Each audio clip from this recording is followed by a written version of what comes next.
नमस्कार, आपण पाहताय कोकणचं नंबर 1 महा चॅनल कोकण 7 लाईव्ह. बातमीपत्रात आपलं स्वागत. सुरुवात करूया हेडलाईन्सनं.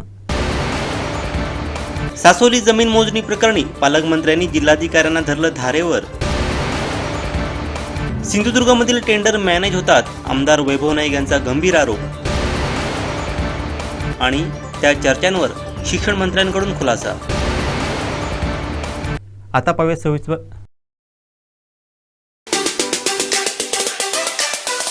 नमस्कार. महाराष्ट्र राज्य प्राथमिक शिक्षक समिती जिल्हा शाखेच्या वतीने 10, 11, 12 सलग 3 दिवस साखळी उपोषण चालू होतं. आणि हे साखळी उपोषण 76+5 जे S14 वेतन श्रेणीसाठी झगडत होते अशा शिक्षकांचं होतं. जिल्हा परिषदेने महाराष्ट्र शासनाच्या आदेशाप्रमाणे पवित्र पोर्टलद्वारा आणि जाहिरात देऊन ही शिक्षक भरती केलेली होती. ती पदवीधर म्हणून केली असताना त्यांना S14ची वेतन द्यावी ही आमची मागणी होती. मात्र त्यांना सप्टेंबर 2022 पासून S10 ही वेतन श्रेणी दिली गेली होती. गेली 2 वर्ष हे 76 शिक्षक आणि त्यांच्या माध्यमातून शिक्षक समिती झगडत होती. मात्र प्रशासन त्याच्याकडे कानाडोळा करत होतं. आणि त्या अनुषंगाने शिक्षक समितीने महाराष्ट्र राज्य स्तरावर शिक्षण सचिव, उपसचिव यांची भेट घेऊन तसे आदेश सुद्धा प्राप्त केले होते.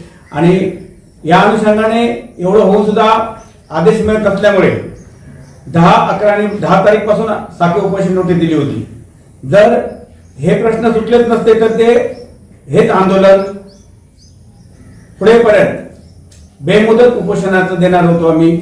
मात्र मध्यंतरीच्या काळामध्ये आपल्या जिल्ह्याचे भाजपचे जिल्हाध्यक्ष सन्माननीय प्रभाकरजी सावंत, आपल्या जिल्हा परिषदेचे माजी अध्यक्ष सन्माननीय काकासाहेब कुडाळकर यांनी अगदी चांगली शिष्टाईची भूमिका मांडली. प्रश्न समजून घेतला, GRची माहिती घेतली आणि दोन्ही शिक्षणाधिकारी, मान्य मुख्य कार्यकारी अधिकारी यांच्या समोर हे प्रश्न मांडलेत.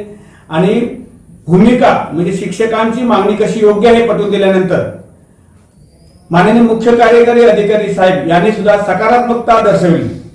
त्यांच्या सकारात्मकतेमुळे हा प्रश्न आजच्या दिनी सुटत आहे.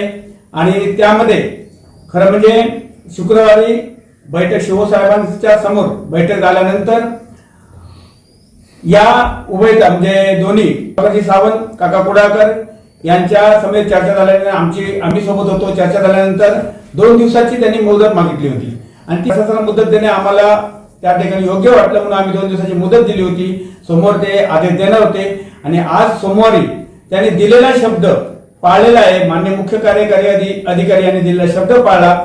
आणि या दोघांच्याही म्हणजे प्रभाकर सावंत आणि काकाजी कुडाळकर या दोघांच्याही चांगल्या शिष्टाईने हा प्रश्न मार्गी लागलेला आहे. महाराष्ट्र राज्य प्राथमिक शिक्षक समितीचे जिल्हाध्यक्ष विठ्ठलराव गवस, सरचिटणीस तुषार आरुसकर, सगळे राज्य पदाधिकारी, सर्व जिल्ह्यातील सगळे कार्यकर्ते याच्या माध्यमातून हे 76 शिक्षक 76 शिक्षक होते त्याच्या पाठीशी गेले 2 वर्ष होते. आणि त्या माध्यमातून हा प्रश्न सोडवण्याच्या दृष्टीने प्रयत्न चालू होते. आणि हा प्रश्न आज सुटलेला आहे याचा आम्हाला शिक्षक समितीला खूप आनंद होत आहे. आणि शिक्षक समितीचं न्यायाची चाळ न्यायाची चीड त्याग आणि सेवा या बिडवाक्याप्रमाणे कायम बिडवाक्य लक्षात ठेवून हे आंदोलन केलं. त्या आंदोलनाला यश मिळालेलं आहे याचा आम्हाला खूप अभिमान वाटतो. आणि यासाठी या सर्वांचे ज्यांनी हा प्रश्न सोडवण्यासाठी सहकार्य केलं ते सर्व प्रशासनाचे अधिकारी, मान्य मुख्य कार्यकारी अधिकारी, मान्य शिक्षणाधिकारी, त्यानंतर भाजपचे जिल्हाध्यक्ष सन्माननीय प्रभाकरजी सावंत, माजी अध्यक्ष सन्माननीय काका कुडाळकर, माननीय नारायणराव राणेसाहेब, आपले या जिल्ह्याचे पालकमंत्री सन्माननीय रवींद्रजी चव्हाण, त्यानंतर आपले शिक्षण मंत्री सन्माननीय दीपकजी केसकर साहेब या सर्वांचे या ठिकाणी महाराष्ट्र प्राथमिक शिक्षक संघटनेच्या वतीने मी आभार व्यक्त करतो. त्यानंतर मंत्री महोदयांचे PA नारायण राणे इन्सुली आणि या संबंधित ते ज्यांनी सहकार्य केले त्या सर्वांचे महाराष्ट्र राज्य प्राथमिक शिक्षक समितीच्या सिंधुदुर्ग शाखेच्या वतीने मी आभार व्यक्त करतो. आणि आपण पत्रकार मित्रांनी सुद्धा आम्हाला खूप सहकार्य म्हणजे पहिल्या दिवसापासून शेवटपर्यंत जे कव्हरेज देण्याचा प्रयत्न केला आणि चांगल्या प्रकारे हा प्रश्न आपण सगळ्यांनी उचलून धरला. आपले मी संघटनेच्या वतीने आभार व्यक्त करतो. धन्यवाद. दोडामार्ग सासोली येथील दिल्ली येथील कंपनीच्या जमीन मोजणी प्रकरणी पालकमंत्र्यांचं आक्रमक रुबाज पाहायला मिळालं. संपूर्ण जिल्हा प्रशासन या कंपनीला मदत करत असल्याचं सांगत सामान्यांना हेलपाटे मारायला लावणारं प्रशासन इथं मात्र अशांना पूर्ण सहकार्य करत आहे असं सांगत पालकमंत्र्यांनी जिल्हाधिकाऱ्यांना अक्षरशः धारेवर धरलं. पाहूयात. माझं सांगतो मी तुम्हाला, मला माहिती आहे म्हणून मी प्रेसच्या समोर ठेवलं. प्रेसच्या समोर ठेवायला मी काही वेळा नाही आहे. काय झालं त्याच्यानंतरच्या काळामध्ये खानोलकर म्हणून आपला तहसीलदार होता, त्याने एका दिवसात ती सनद खोटी दिली. तो 2 दिवसानंतर रिटायर होणार होता, बरोबर ना? 2 दिवसानंतर रिटायर होणार होता. आपण काय म्हटलं, हे सगळीजण म्हणतायत ना, सगळं चेक करा. केलं हे चाललंय. एक माणसाच्या पाठीमागे पूर्णच्या पूर्ण प्रशासन चाललंय. असाच एकदा आहे ना, या अक्षाच एका बैठकीला मी बसलो होतो. इथून मला उठून माझ्यासाठी सुद्धा जावं लागलं. कारण काय, ह्या सगळ्या गोष्टीला कोणीतरी आपण पाठीशी घालतो. काल त्या लोकांनी त्याच्यासाठी स्टे घेतला.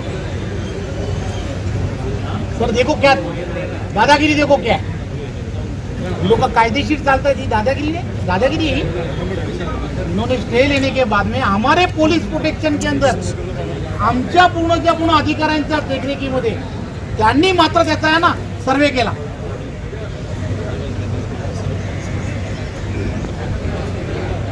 मी काल बोललो होतो, तुम्ही बोलल्यानंतर तो तिथे गेला कसा अधिकारी, मोजणी थांबली नाही. माझं लक्षात घ्या, तुमचा टेलर सगळे तिथेच थांबले.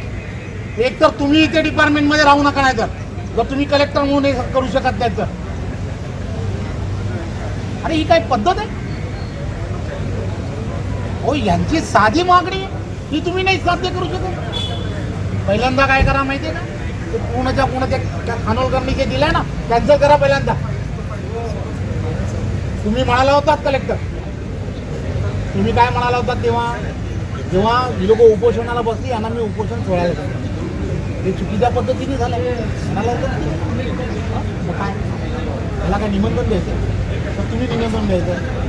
झाले किती दिवस त्याला, कधी बसले होते रे लोक उपोषणाला? 26 जानेवारी.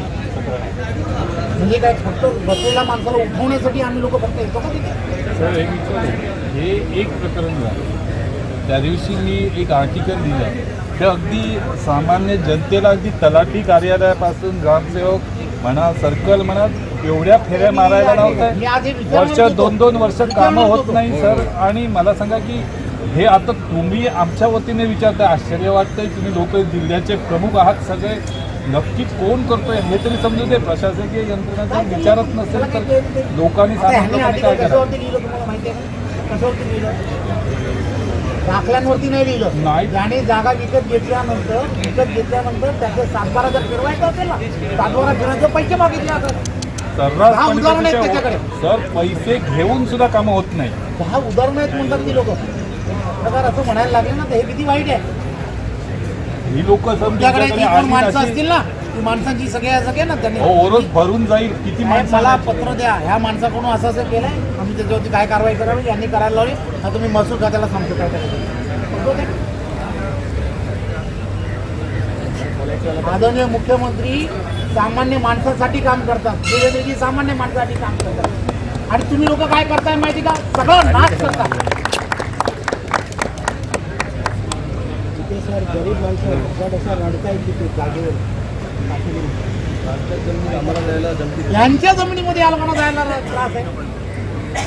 कोर्टाने स्टे दिला कोणाला करायला लागलं, आम्ही करायचंय. मेने करण्याची. मी जर काल म्हणजे इथे पूजेला आलो नसतो घरी, तर याला कोण ऐकले असते आमची. झालं असतं सगळं जे करायला पाहिजे ते सगळीजणांनी मिलीजुली सरकार असल्यासारखंच आहे.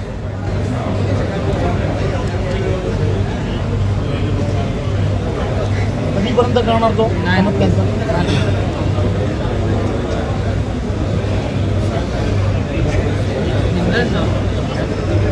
तीन चुनावण्यामध्ये करायचं, 3 चुनावण्यामध्ये 15 दिवसात घ्यायचे असते, 3 दिवसात करणार, 1 महिन्यात करणार. आता कोणासमोर बोललायत माहिती आहे? माझ्यासमोर कसं ते बघतील आणि तुम्ही बघा. मी कशाला सांगितलं माहिती आहे का? मला कारणच पाहिजे होतं. मी यांना उगाच नाही बोलत. काय होतं माहिती आहे का? समजून म्हणतात हो साधी मागणी आहे, काय वेगळी मागणी करता तो. मुंबईचा पालकमंत्री म्हणून जर्मनीशी असलेल्या संबंधांचा फायदा सर्वसामान्य मुलांना व्हावा, महाराष्ट्रातील मुलांना मोठ्या प्रमाणात रोजगार मिळावा यासाठी माझे प्रयत्न आहेत. जर्मनीत त्यांना नोकरीची सुवर्णसंधी मिळणार आहे. तेथील मराठी बांधव या मुलांना फील ॲट होम वाटेल याची काळजी घेतील, अशी माहिती शालेय शिक्षण मंत्री दीपक केसरकर यांनी दिली. मी 21 तारीख किंवा 23 तारीखला ज्यावेळेला फ्री होईल, कारण मी सगळ्यात मोठा रोजगार महाराष्ट्रामध्ये आणणारा, ज्याच्यामध्ये माझा सिंहाचा वाटा आहे. हे अनेकांनी सांगितलेलं आहे की जर्मनीमध्ये जी लाखो मुलं जाणार आहेत त्यांचं ट्रेनिंग महाराष्ट्रामध्ये सुरू होतं आहे. त्यांच्या प्रशिक्षणामध्ये महाराष्ट्र शासनाने मोठा सहभाग दर्शवलेला आहे. आणि दुसरी एक गोष्ट लक्षात घेतली पाहिजे की इथं ज्या मुलाला 25,000 रुपये महिन्याला पगार मिळतो त्याला जर्मनीमध्ये 2.5 लाख रुपये पगार मिळतो. एवढा फरक आहे की पालकांचं ऋण ते फेडू शकतील, म्हणजे 1,00,000 1.25 लाख रुपये त्यांचे दर महिन्याला वाचू शकतील. आणि किंवा त्याच्यापेक्षासुद्धा कमी जास्त त्यांनी किती खर्च करतात तिथं त्याच्यावर आहे. परंतु जसं एका काळामध्ये ओघ यायचा मुंबईतून ग्रामीण भागामध्ये पैशांचा पालकांना, तो ओघ पुन्हा एकदा चालू होईल. केरळसारख्या राज्याची इकॉनॉमी ही फॉरेन रेमिटन्सीसवर चालत होती. महाराष्ट्र त्याच्यापेक्षा मोठी कामगिरी हे करू शकेल आणि याचं पूर्ण श्रेय हे मुख्यमंत्री एकनाथजी शिंदे, उपमुख्यमंत्री एकनाथजी आपले देवेंद्रजी फडणवीस आणि दुसरे उपमुख्यमंत्री अजित पवार साहेब यांना सगळ्यांनाच आहे. आणि ह्या सगळ्यांनीच खूप पाठिंबा दिला. आणि आतापर्यंत मुंबईचा पालकमंत्री म्हणून जर्मनीशी असलेल्या रिलेशन्सचा सर्वसामान्य मुलांसाठी फायदा करून घेतला पाहिजे, ही संकल्पना कुठल्याच पालकमंत्र्यांनी राबवली नाही. सुदैवाने मी महाराष्ट्राच्या राजधानीचा पालकमंत्री झालो, त्याच्यामुळे महाराष्ट्रातल्या मुलांना मी एका अर्थाने ही भेट देऊ शकलो. आणि ही एवढी अनमोल भेट आहे की मुलांनी जर जर्मन भाषा शिकले तर त्यांची आजची स्किलिंग गॅप ही जवळजवळ 5 लाखाची, आम्हाला जे प्रेझेंटेशन केलं होतं त्याच्यामधले आपण किती पुरवू शकतो ह्याला सुद्धा मर्यादा आहेत. पण जेवढे आपल्याला पुरवता येईल तेवढी जर मुलं इथून गेली तर अगदी ते, मी तुम्हाला 2.5 लाख हे फक्त उदाहरण दाखल सांगितलं, त्याच्यापेक्षा स्किल्ड असेल त्याला 3 लाख मिळतो, 3.5 लाख पगार मिळतो. आणि तिथं एवढं ट्रान्सपोर्टेशन वगैरे एवढं चीप आहे की 50 युरोज भरले तर तुम्ही बसमधून, ट्रेनमधून, ट्राममधून कशातूनही प्रवास करू शकता. आणि तिथं तुम्हाला सोशल सिक्युरिटी असते. दुसरं म्हणजे व्हिजा देताना पहिल्यांदा गव्हर्नमेंट टू गव्हर्नमेंट करार झालेला आहे आणि आमचे अधिकारी ह्या मुलांना व्हिजा काढण्यासाठी मदत करणार आहेत. आणि त्याच्यामुळे तिथं गेल्यानंतरसुद्धा त्यांची काळजी घेण्यासाठी तिथं वेगळं ऑफिस असणार आहे, त्यांची योग्य ती काळजी घेतली जाईल. आणि तिथली जी मराठी कम्युनिटी आहे ही मराठी कम्युनिटी पूर्णपणे या मुलांना फील ॲट होमचं वाटायला लागतं, नाहीतर ते होमसिक होतं. आणि त्याच्यामुळे तीसुद्धा काळजी की तिथले मराठी जे आमचे बांधव आहेत ते घेणार आहेत. मी मराठी भाषेचा मंत्री असल्यामुळे आंतरराष्ट्रीय मी ज्या मराठी परिषदा घेतल्या त्याचा हा एक उपयोग झाला की त्या लोकांशी चांगले संबंध निर्माण झाले. आणि त्याच्यामुळे या मुलांना जर्मनीमध्ये जी मदत लागणार, म्हणजे त्यांना घरगुती वातावरण जे लागणार ते करण्यामध्ये तिथले मराठी जे आपले बांधव राहतात, कुटुंब राहतात, ते मोठी मदत करणार. शिक्षण विभागातील चर्चित बातमीबाबत शालेय शिक्षण मंत्री दीपक केसरकर यांनी खुलासा केला आहे. असं काही घडलं असतं तर अधिवेशनातच मोठा गदारोळ झाला असता, असं मत त्यांनी व्यक्त केलं आहे. लक्षात घ्या की आमचे सगळं गव्हर्नमेंटचं जे पोर्टल आहे त्या पोर्टलवरून सगळी खरेदी होते. हे पोर्टलवर ज्याचा जो लोएस्ट असतो त्याला ऑटोमॅटिक हे जनरेट होतं त्यांची वर्क ऑर्डर. काही लोकांची समजूत असे असते वर्क ऑर्डर मिळाली म्हणजे वर्क ऑर्डर नसते, ती ॲक्च्युअल ते इंटिमेशन असतं तुम्हाला हे काम मिळालेलं आहे. आणि त्यांनी जर आमची फॉर्मॅलिटी कंप्लीट नाही केलं, म्हणजे डिपॉझिट वगैरे नाही भरलं, तर आम्ही बिलं देत नाही, हे अगदी स्पष्ट आहे. आणि या केसमध्ये सुद्धा त्यांनी जर अगोदर हे केलं असेल तर एकही बिल हे फॉर्मॅलिटी पूर्ण केल्याशिवाय दिलेलं नाही. आणि जवळजवळ 7 महिने लागले ह्या सगळ्या प्रक्रियेला, कारण त्याने अगोदर काही कामं पूर्ण केल्यामुळे आणि बिल प्रोड्यूस केल्यामुळे त्याच्यावर कारवाई म्हणून 7 महिन्यात एवढ्या मोठ्या कामाला जर 7 महिने बिल नाही मिळालं तर तीसुद्धा शिक्षाच असते. त्याच्यामुळे हे काय कुठल्या कॉन्ट्रॅक्टरला तू फॉर्मॅलिटी कंप्लीट करू नये असं काय मंत्री थोडंच सांगणार आहे. त्याच्यामुळे तुम्ही बघा की ह्याचे एकाच वृत्तपत्राने ते दिलेलं होतं आणि त्याच्यामुळे त्या वृत्तपत्रालासुद्धा मी सांगितलेलं होतं की तुम्ही खात्री करून घ्या की दर्जेदार माल पोचला आहे की नाही. कारण हे काय मंत्री करत नसतात, ही एक फॉर्मॅलिटी असते जी ऑफिसने पूर्ण करायची असते आणि ऑफिसने त्यांना नोटीससुद्धा दिलेली होती की तुम्ही तुमचं डिपॉझिट भरा म्हणून. ते डिपॉझिट भरण्यापूर्वी जर कोणी बिल दिलं असतं तर त्याच्यामध्ये कॉन्ट्रॅक्टरला सपोर्ट केला असं होईल. 100% बिल भरून घेतलेलं आहे, सगळ्या फॉर्मॅलिटीज कंप्लीट केलेल्या आहे. त्याच्यामुळे अन्य ठिकाणी नाहीतर केवढा तरी गोंधळ हा विधानसभेमध्ये झाला असता. कारण त्याच्यामध्ये काय सबस्टन्सच नसल्यामुळे, कारण सगळ्यांनाच माहिती आहे, अनेक वेळेला आपल्याला माहिती आहे की PWDचे कॉन्ट्रॅक्ट मिळतात आणि त्याचं वर्क ऑर्डर मिळण्यापूर्वीच ग्रामस्थ म्हणतात की आमचे खड्डे बुजवून द्या. तो खड्डा बुजवला म्हणजे काय त्यांनी गुन्हा केला असं नाही, त्यालाच काम ते मिळालेलं असतं. त्याच्यामुळे हे टेक्निकल फॉर्मॅलिटीज असतात. पण त्या केसमध्ये सुद्धा त्याला कुठलाही फेवर केलेला नाही किंवा त्यांनी डिपॉझिट आणि सगळी आणि ह्याच्यामध्ये आम्ही लिगल ओपिनियनसुद्धा घेतलं आणि त्याच्यानंतर त्याची सगळी डिपॉझिट भरून घेतली. हे झाल्यानंतरच आणि अजूनसुद्धा त्याच्या जवळजवळ 10 की 15% पैसे अजूनसुद्धा द्यायचे. त्याच्यामुळे कोणाला आम्ही फेवर करत नाही. जी फॉर्मॅलिटी आहे ती आम्ही काटेकोरपणे करतो. देवांचा देव विठू काळा त्याच्या गळ्यात तुळशी माळ. देवांचा देव विठू काळा त्याच्या गळ्यात तुळशी माळ. देवांचा देव विठू काळा त्याच्या गळ्यात तुळशी माळ. चला जाऊ पंढरीला विठोबाच्या दर्शनाला. चला जाऊ पंढरीला विठोबाच्या दर्शनाला. हरी ओम विठ्ठल विठ्ठल म्हणा हा जन्म नाही. देवांचा देव विठू काळा त्याच्या गळ्यात तुळशी माळ. देवांचा देव विठू काळा त्याच्या गळ्यात तुळशी माळ. देवांचा देव विठू काळा त्याच्या गळ्यात तुळशी माळ. चला जाऊ पंढरीला विठोबाच्या दर्शनाला. चला जाऊ पंढरीला विठोबाच्या दर्शनाला. हरी ओम विठ्ठल विठ्ठल म्हणा हा जन्म नाही. 14 दिवस झाले. कुठून सुरू केली वारी? वास्तवून कुत्रा तुमच्या सोबत आहे, काय सांगताय? आमच्या एक चिखलीला आला होता तो. हां, तिथे भेटला तुम्हाला तो? हां, चिखलीला भेटला. किती चालतोय तुमच्याबरोबर? आता 300-400 किलोमीटर झाले. वास्को सोन म्हटलं गोव्यात ना चिखली म्हणून गावानं थंयसून येयलो आमच्या वांगडा. कधीपासून निघाला तुम्ही? आम्ही 2 तारखेपासून कुत्रा तुमका खंय गावलो? चिखली म्हणून गावात वास्को चिखली. किती किलोमीटर चालता तुमच्याबरोबर? तो चालतच असता. तो आम्ही खंय स्टॉप करता थंय बसता ना जाल्यार चालतच असता. पंढरपूर अजून 4 किलोमीटर आहे. कुत्रा आमच्याच बरोबर राहिलेला आहे. आम्ही जेव्हा वारीला निघालो होतो त्या दिवस 2 तारखेला निघालो तेव्हापासून आमच्या बरोबरच आहे. सतत चालतोय?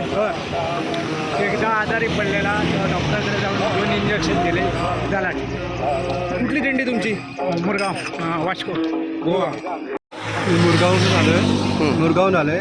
आमच्यासोबत श्वान पण आहे, त्याचं नाव आहे माऊली. तो चिखलीहून आला आहे, चिखले वास्को. अजूनपासून आमच्यासाठी पदयात्रा करतो आहे. आता तुम्ही कुठे पोहोचला? आम्ही इकडे पंढरपूरला पोहोचलो आहे. 1-2 किलोमीटर अजून दूर आहे.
आता आदर्श विद्यार्थी निर्माण करण्याच्या प्रक्रियेला महाराष्ट्रामध्ये सुरुवात झालेली आहे.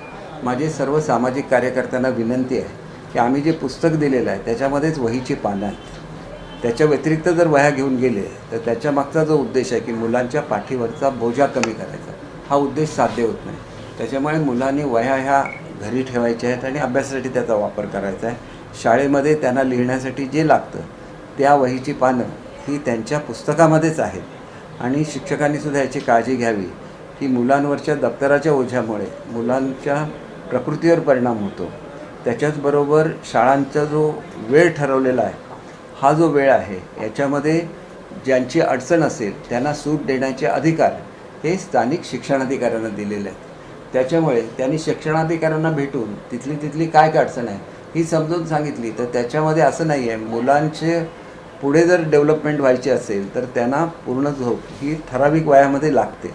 आपण बघितलं तर मुलाचा जन्म झाल्याबरोबर ते जवळजवळ 20-22 तास झोपलेलं असते. का झोपलेलं असतं तर त्याच्या मेंदूची वाढ सुरू असते आणि त्याच्यामुळे मुलांची काळजी घेतली पाहिजे. त्याचबरोबर कोणाचीही गैरसोय होईल असा याच्या मागचा उद्देश नाही आहे. स्वतः राज्यपाल महोदयांनी सुद्धा हे सुचवलेलं होतं आणि मला दुसरं सांगायला आनंद होतो की हल्ली मुलं टी व्हीच्या समोर आणि यूट्यूब वगैरे ह्याच्यावर असतात. त्या सवयीपासून त्यांना लांब नेण्यासाठी महावाचन उत्सव हा महाराष्ट्रामध्ये सुरू होणार आहे आणि 1 लाखापेक्षा अधिक शाळांनी महावाचन उत्सवामध्ये आपली नोंद केलेली आहे आणि आदरणीय अभिनेते अमिताभ बच्चन यांनी ब्रँड ॲम्बॅसेडर म्हणून सुद्धा त्या ठिकाणी संमती दर्शवली आहे. लवकरच त्यांची भेट घेतली जाईल आणि त्यांच्या शेड्यूलप्रमाणे याची ज्यावेळेला ते आव्हान करतात त्यावेळेला सगळ्यांसाठीच ते एक महत्त्वाची बाब असते आणि त्याच्यामुळे एवढ्या मोठ्या माणसांनी त्याचं महत्त्व वाचनाचं ओळखलेलं आहे आणि त्यांचे वडील स्वतः कवी होते आणि त्याच्यामुळे आणि साहित्यिक होते. त्याच्यामुळे ह्या क्षेत्रासाठी आणि विशेषतः मुलांबद्दल त्यांनी दाखवलेल्या प्रेमाबद्दल मी त्यांचासुद्धा आभारी आहे. वेताळ प्रतिष्ठान सिंधुदुर्ग तुळस या सामाजिक स्तरावर काम करणाऱ्या संस्थेला शालेय शिक्षण मंत्री दीपक केसरकर यांच्या माध्यमातून रुग्णांच्या सेवेसाठी रुग्णवाहिका देण्यात आली. मंत्री केसरकर यांच्या वाढदिवसाचं औचित्य साधून दीपकभाई केसरकर मित्रमंडळानं हा उपक्रम राबवला. वेताळ प्रतिष्ठान सिंधुदुर्ग तुळस या सामाजिक स्तरावर काम करणाऱ्या संस्थेला शालेय शिक्षण मंत्री दीपक केसरकर यांच्या माध्यमातून रुग्णांच्या सेवेसाठी रुग्णवाहिका देण्यात आली. मंत्री केसरकर यांच्या वाढदिवसाचं औचित्य साधून दीपकभाई केसरकर मित्रमंडळानं हा उपक्रम राबवला.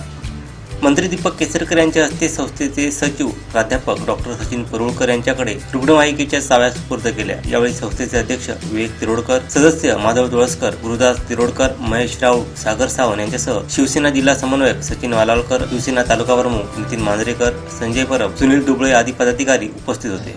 पुत्र आहेत त्यांनी सहकार्य केलेलं आहे आणि सुद्धा काही लोकांनी ॲम्ब्युलन्सेस देऊ केलेले आहेत. परंतु ज्या वेळेला आता लगेच त्याचे तयार नव्हत्या त्यामुळे सावंतवाडीची ॲम्ब्युलन्सचा लगेच देण्यात आणि प्रत्येक पंचक्रोशीमध्ये किमान एकतरी ॲम्ब्युलन्स असावी याच्यासाठी मी निश्चितपणे प्रयत्न करणार आहे. आणि त्याच्याचबरोबर लवकरच गणपतीचा सणसुद्धा येणार आहे. जी भजन मंडळ आहे सगळ्यांना माझ्यामार्फत, जसं पूर्वी मी पहिल्यांदा हे होत असताना बाजापेटी असेल त्यांचे तबले असतील, टाळ मृदुंग असतील, हे सगळं देण्याची व्यवस्था केली. तसंच मी एक सर्वे करायला सांगेन. त्यांची स्वतः संघटना आहे, त्यांनी माझ्या ऑफिसशी संपर्क साधावा. ही एका अर्थाने गणपतीची सेवा असते. आणि त्याचबरोबर मूर्तिकारांसाठी सिंधुरत्न म्हणून काय करता येईल का, तर मी आता सिंधुरत्नाची माझी मीटिंग अजून झालेली नाही आहे आचारसंहितेमुळे, ती झाली की त्याच्यामध्ये ह्या गोष्टीची. देवगड तळवडे येथील प्रसिद्ध असलेला न्हावणकोंड धबधबा सलग अतिमुसळधार पडणाऱ्या पावसामुळे प्रमाणापेक्षा जास्त वेगाने प्रवाहित होत असून तळवडे न्हावणकोंड येथील तिन्ही धबधबे अतिवेगाने कोसळत आहेत.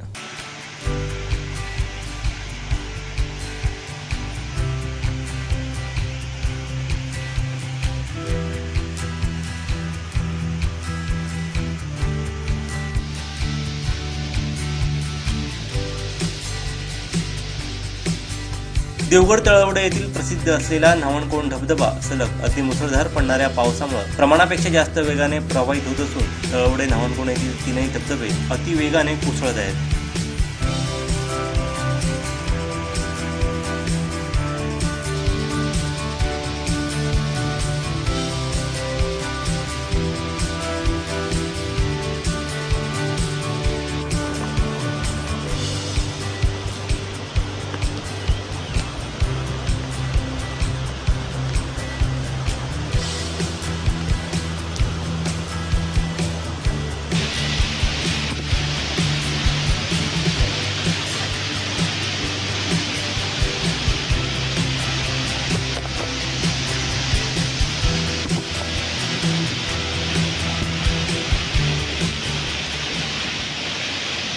उद्धव बाळासाहेब ठाकरे शिवसेनेच्या वसंत मोरेंना अटक करण्याची मागणी मनसेच्या कार्यकर्त्यांनी केली आहे. आता कुठलीही रिॲक्शन द्यायची नाहीये. यापूर्वी सुद्धा पक्षाकडनं आम्हाला हीच गाईडलाईन होती की वसंत मोरे या विषयामध्ये कुठलीही रिॲक्शन द्यायची नाही. त्याने काहीही करू देत, काहीही बोलू देत, त्याच्या विरोधात कुठलीही पोस्ट टाकायची नाही, त्याला ट्रोल करायचं नाही किंवा त्याच्या कुठल्याही घाणेरड्या कृतीला उत्तर द्यायचं नाही. या आदेशाचे पालन करत आम्ही कार्यकर्ते आतापर्यंत त्याला इग्नोर करत होतो. पण ज्या पद्धतीने तो आता आमच्या घरात घुसलाय, स्पेसिफिकली माझ्या घरात घुसलाय, त्या पद्धतीने मी रिॲक्शन देणं हे साहजिक होतं. पण माझ्या वरिष्ठांनी मला सांगितलं की आत्ता धीर धर, थोडा कंट्रोल कर, या गोष्टीला आपण कायदेशीररित्या हाताळू. मग त्यांच्या सांगण्याप्रमाणे किंवा इतर सगळ्या माझ्या मार्गदर्शनाच्या माहितीप्रमाणे, काही कायदेतज्ञांच्या माहितीप्रमाणे आम्ही कायदेशीररित्या या गोष्टीला हाताळायला सुरुवात केली. सर्वप्रथम आम्ही पोलीस कमिशनर ऑफिसमध्ये गेलो. कमिशनर साहेब तेव्हा अवेलेबल नव्हते, तर जॉईंट कमिशनर राकेश रंजन साहेब यांना भेटलो. त्यांनी आमच्या समोर डीसीपी साहेबांना फोन केला. डीसीपी साहेबांनी PI साहेबांना सांगितलं आणि याच्यावरती आम्हाला कायदेशीर सपोर्ट कसा मिळेल ते त्यांनी पाहिलं. याच्या प्रोसिजरमध्ये साधारण 2-3 दिवस पोलीस स्टेशनमध्ये आधी माझे स्टेटमेंट झाले, सगळे पुरावे घेतले गेले, त्या पुराव्यांची पडताळणी होतीये. ती मेटा कंपनीकडे पाठवून त्याच्याकडनं कायदेशीररित्या त्याची पडताळणी होणारच आहे. पण या सगळ्या विषयांमध्ये मी कटाक्षाने एक गोष्ट सांगू इच्छितो, जी की सर्वात महत्वाची आहे. वसंत मोरे जेव्हा महाराष्ट्र नवनिर्माण सेनेमध्ये होते त्यावेळेस सातत्याने ते बढाया मारायचे सोशल मीडियाबद्दल. आणि त्यावेळेस त्यांनी आमच्या बैठकीमध्ये आम्हाला सांगितलं होतं की त्याचा वसंत वॉरियर किंवा वसंत आर्मी नावाचा एक व्हॉट्सअप ग्रुप आहे. त्या ग्रुपमध्ये ते सकाळी उठतात आणि सांगतात की आज माझी कुणाशी भांडण आहेत, तर आज माझी XYZ माणसाची भांडण आहेत. हे बऱ्याच पत्रकार मित्रांना माहिती आहे, कारण हे बऱ्याच जणांनी भोगलेले आहे. मध्यंतरी ते पत्रकारांवरतीही नाराज होते. तुमचं नशीब आहे की तुमच्यावरती वेळ आली नाही, ती वेळ माझ्यावर आली आणि मी लढायला तयार आहे म्हणून मी सांगतोय. ते सकाळी उठतात आणि समजा सुधीर धावडे, त्याच्या डोक्यात आज सुधीर धावडे, तो सुधीर धावडेच्या रॅन्डम कुठल्या तरी पोस्टची एक लिंक उचलतो आणि त्याच्या त्या ग्रुपवरती टाकतो आणि सरळ मेसेज टाकतो, याला आज ठोका. मग त्याचे ते पाळलेले कुत्रे, पैसे घेऊन काम करणारी लोक, त्याचा भाचा, त्याचा मुलगा, व्हॉटेव्हर, त्याचा तो ग्रुपमध्ये जेवढी लोक आहेत तेवढे सगळे अक्षरशः पातळी सोडून त्या पोस्टवरती, त्या कॉमेंटवरती शिवीगाळ करतायत, काय काय लिहितायत. म्हणजे ते जे लिहिलेलं आहे ना ताई, तुम्ही जर वाचलत ना, तुमच्या तळपायाची आग मस्तकात जाईल. इतक्या घाणेरड्या पद्धतीच्या त्या कमेंट्स आहेत, त्या मी तुम्हाला देईलच. पण हे सगळं आणि सगळं फक्त आणि फक्त वसंत मोरे याच्या इशाऱ्यावरच होतं. त्याने सांगितल्याशिवाय त्याचा कुठलाच कार्यकर्ता कुठलंच पाऊल उचलत नाही. तोच सांगतो. त्या दिवशीही त्यांनीच सांगितलं की सुधीर धावडेला ठोका. त्याच्यानंतर त्याचे ते अनेक पदाधिकारी, कार्यकर्ते आणि त्याचा सख्खा भाचा प्रतीक कोडितकर, तो त्याची टीम घेऊन माझ्या प्रोफाईलवरती तुटून पडला. त्याच्यावरती त्याने नाही त्या भाषा वापरल्या, अक्षरशः शिवीगाळ. माझी 70 वर्षाची आई आहे, माझ्या आईबद्दल त्याने जे लिहिलेलं आहे, म्हणजे माझ्या आता सुद्धा माझा हात थरथर कापतोय. माझ्या आईबद्दल त्याने जे लिहिलेलं आहे आणि ज्या पद्धतीची आम्हाला ज्या पद्धतीने वाढवलं गेलेलं आहे, त्या पद्धतीने तुम्हाला ही रिॲक्शन खरंच माझ्याकडनं दिसली नसती. माझ्याकडनं दुसरीच रिॲक्शन आली असती. पण निवळ माझा मित्रपरिवार, माझा पक्ष, माझे वरिष्ठ या ठिकाणी माझ्याबरोबर खंबीरपणे उभे राहिलेत आणि त्यांनी मला सांगितलं की कंट्रोल ठेव, आपण कायदेशीररित्या या गोष्टीला हाताळू. म्हणून आम्ही या ठिकाणी न्यायाच्या अपेक्षेमध्ये इथं बसलेलो आहे. आता काल रात्रीच त्या ज्या काही 12-15 जण आहेत, त्यात काही फेक अकाउंट्स आहेत आणि त्याचा जो भाचा आहे प्रतीक कोडितकर, याच्यावरती कायदेशीररित्या गुन्हा दाखल झालेला आहे, ज्याच्यामध्ये 4 कलमं मोठी मोठी लावलेली आहेत. या सगळ्या गोष्टीमध्ये कारवाई होतीये. मला पोलिसांच्या सहकार्याबद्दल कुठलाही संशय नाहीये. पण या सगळ्याचा करता करविता, मास्टर माइंड म्हणा किंवा तुमचा तो गँगस्टर मेन म्हणा, हा वसंत मोरे. आणि माझी कायद्याकडे खरंच हात जोडून कळकळीची विनंती आहे. माझी त्यांच्याकडे हेच आहे, मागणं आहे की या गुन्ह्यामध्ये त्यालाही अटक झाली पाहिजे. एवढं माझं प्रामुख्याने म्हणणं आहे. धन्यवाद. मी पहिल्यांदाच पालकमंत्री रवींद्र चव्हाण साहेबांना मनापासून धन्यवाद देतो. सासुलीचा विषय गेली 1.5 वर्ष या ठिकाणी सुरू आहे. तिथली एक जागा ऊर्जन नावाच्या कंपनीने, दिल्लीच्या कंपनीने घेतली आहे. जागा घेण्याबद्दल इथल्या शेतकऱ्यांचा कोणाचाही विरोध नाही आहे, पण ते गाव सामुदायिक क्षेत्र आहे आणि आमच्या महसूलमध्ये सामुदायिक क्षेत्रामध्ये कुठलंही बेशेती करताना इजी होत नाही आहे सर्वसामान्य माणसाची. पण त्या कंपनीला तो कंपनीचा ह्यांचा जावई असल्यासारखा 1 महिन्याच्या आत त्याला सनद दिली आहे, म्हणजे बिनशेती सनद दिली. ही सनद कॅन्सल होण्यासाठी पालकमंत्र्यांनी पण 1 वर्षापूर्वी सांगितलं, पालकमंत्र्यांनी पण सूचना दिल्या, तरी पण न ऐकता वेगवेगळ्या लोकांना बरोबर घेऊन, भूमी अभिलेखच्या लोकांना बरोबर घेतलं, तिथल्या PIला घेऊन घेतलं. मधली तर PI तिथला जो होता ह्यांना बोलून दरडावत होता की तुम्ही मदत करायची.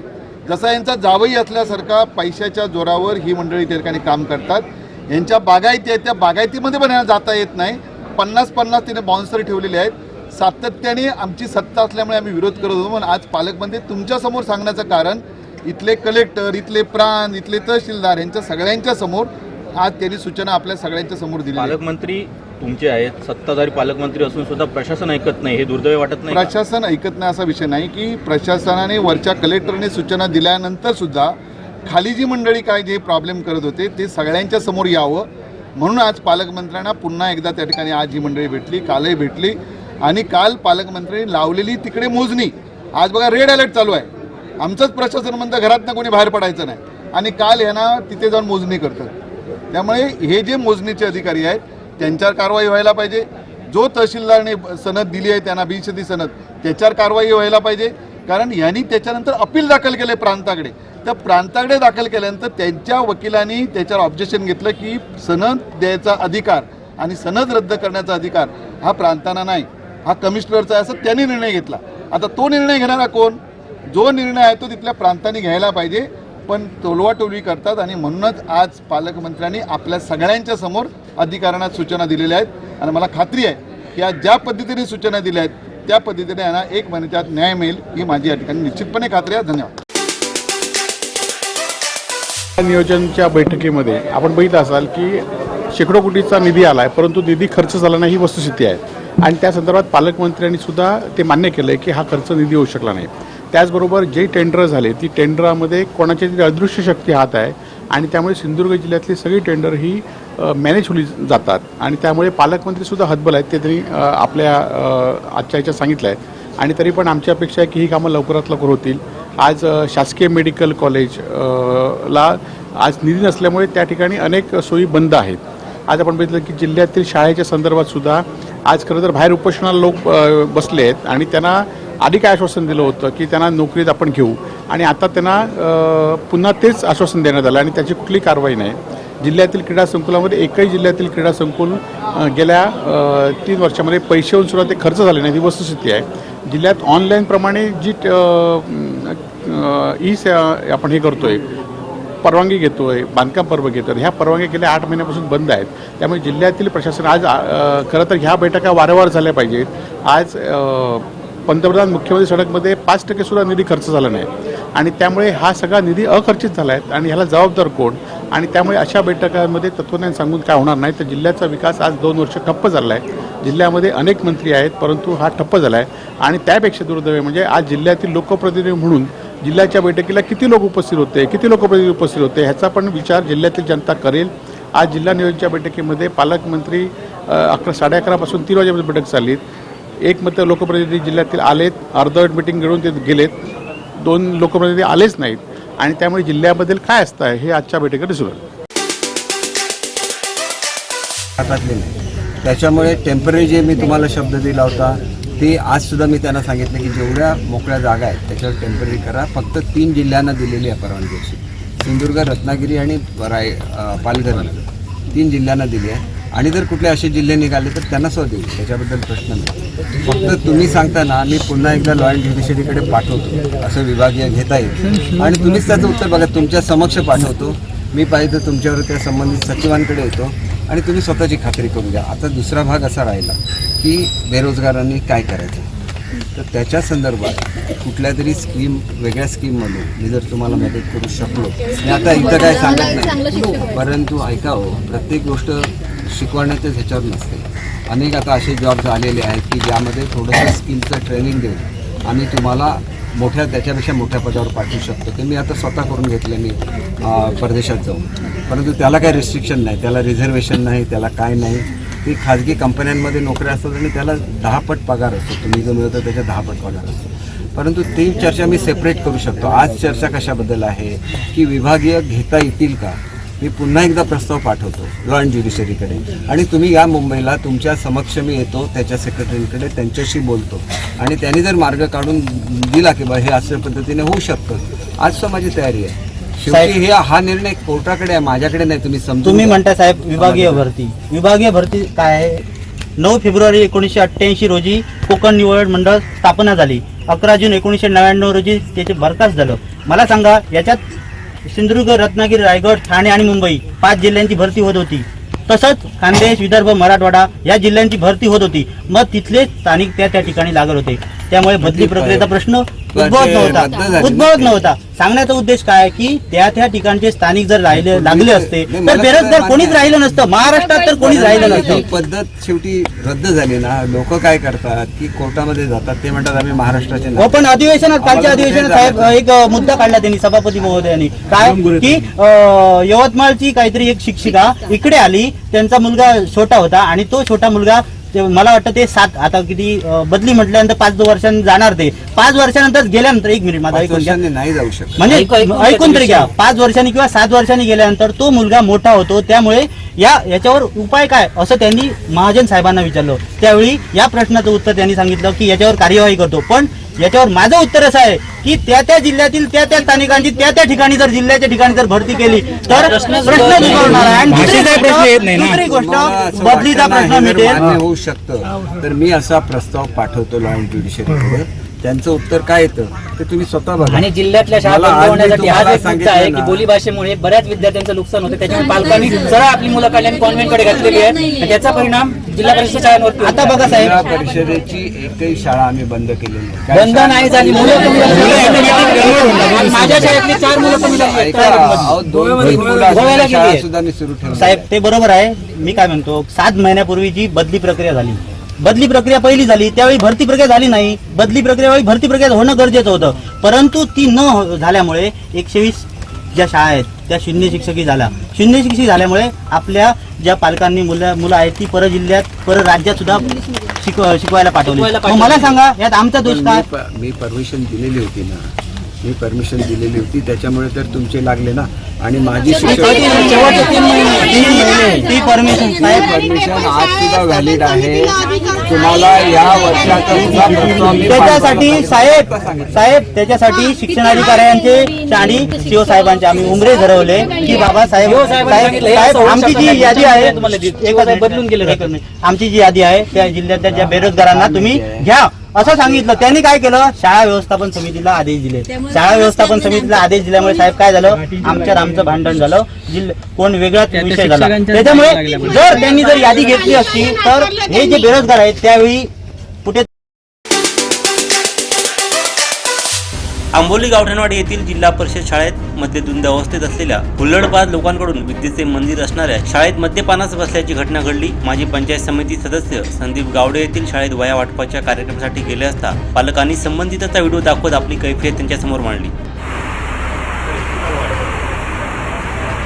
आप लोग को भी समझना चाहिए किधर बैठना चाहिए किधर नहीं बैठना चाहिए, समझ में आना चाहिए आपको. अरे बारिश है तो हमारा प्रॉब्लम है क्या? वो हमारा बच्चों का प्रॉब्लम, हमारा स्कूल का प्रॉब्लम है. हमारा स्कूल का प्रॉब्लम है क्या? ऊपर से दारू पी रहा है बैठ के अंदर इधर. अभी पुलिस स्टेशन को फोन कर रहा है. त्यावेळी संदीप गावडे यांनी पोलिसांचं लक्ष वेधलं. देवस्थान मंदिर परिसरात असे प्रकार घडताना याची काळजी पोलिसांकडून घ्यावी अशी मागणी त्यांनी केली. संबंधितावरती कायदेशीर कारवाई करावी, अन्यथा जनतेला यात लक्ष घालावे लागेल असा इशारा संदीप गावडे यांनी दिला.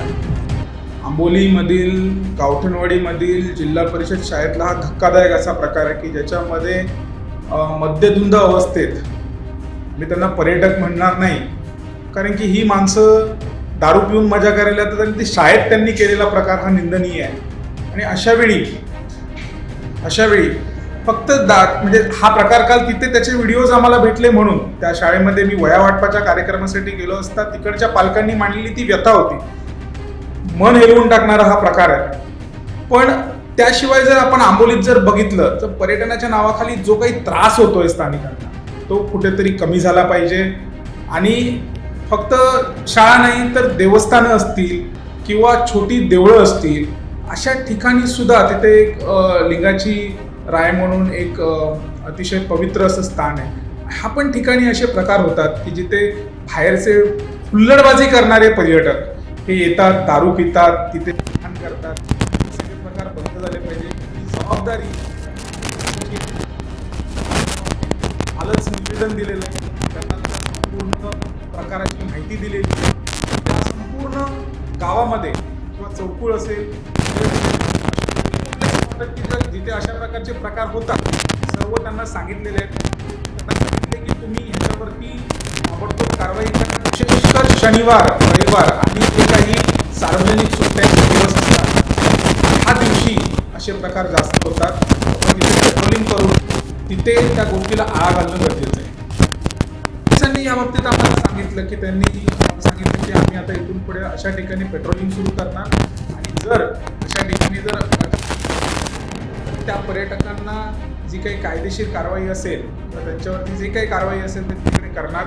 जर त्यांनी ते नाही केलं तर नागरिक म्हणून तिथे जो प्रतिकार करायचा आहे तो प्रतिकार आम्ही करणार, स्थानिकांच्या बाजूने करणार. कारण की हे प्रकार जे होतात ना त्याच्यामुळे भांडणाचे प्रकार होतात. आता कालच झालेला एक प्रकार निंदनीय आहे, दोडामार्गातला प्रकार आहे. आमचे नगरपरिषदेचे मित्र आहेत त्यांच्यावरती मारहाण झालेली आहे, काही पर्यटकांनी जर चुकीचे प्रकार केलेले आहेत. हे सगळं ह्याचंच एक प्रतीक आहे. जर असं नाही झालं तर पोलिसांनी याच्यावरती जर कारवाई केली नाही तर स्थानिकांवर एक फार मोठा रोष त्या परिस्थिती निर्माण होईल ना, त्याच्या बाहेर जाणारी असतील. त्याच्यामुळे पोलिसांनी जर कारवाई केली तर आम्हाला जनता म्हणून ही गोष्ट हातात घ्यावी लागेल. आता पाहूया सविस्तर बातम्या. सासोली जमीन मोजणी प्रकरणी पालकमंत्र्यांनी जिल्हाधिकाऱ्यांना धरलं धारेवर. सिंधुदुर्गमधील टेंडर मॅनेज होतात, आमदार वैभव नाईक यांचा गंभीर आरोप.